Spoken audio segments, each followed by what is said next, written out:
Educational log कहते हैं सारे जहाँ से अच्छा हिंदुस्तान हमारा किस लैंग्वेज में लिखी गई थी? जिस लैंग्वेज में पढ़ रहे हो उसी लैंग्वेज में लिखी गई थी।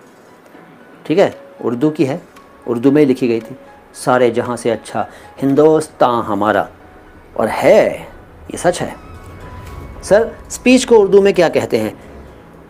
तकरीर भी कहते हैं पवन यादव जी, तकरीर।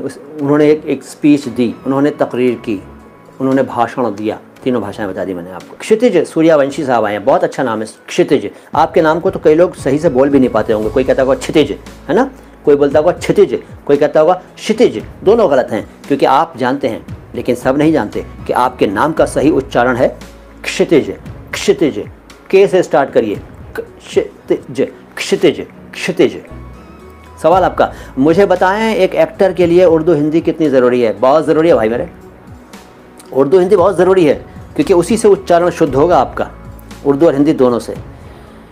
और एक एक्टर के लिए, एक सिंगर के लिए, एक वॉइस आर्टिस्ट के लिए, एक न्यूज़ रीडर के लिए, एक ब्रॉडकास्टर के लिए, एक स्टेज परफॉर्मर के लिए, और एक हर उस व्यक्ति के लिए जो लोगों को संबोधित करता है किसी न किसी रूप में, छोटे या बड़े रूप में, या आर्टिस्टिक फील्ड में एक्टिविटीज़ करता है, उच्चारण की शुद्धता बहुत ज़रूरी है जनाब क्षितिज सूर्यवंशी साहब। तो आपको इसके लिए उर्दू हिंदी दोनों में परफेक्शन हासिल करना चाहिए, और इन दोनों कामों के लिए आपके लिए बेस्ट प्लेटफॉर्म है, क्या है?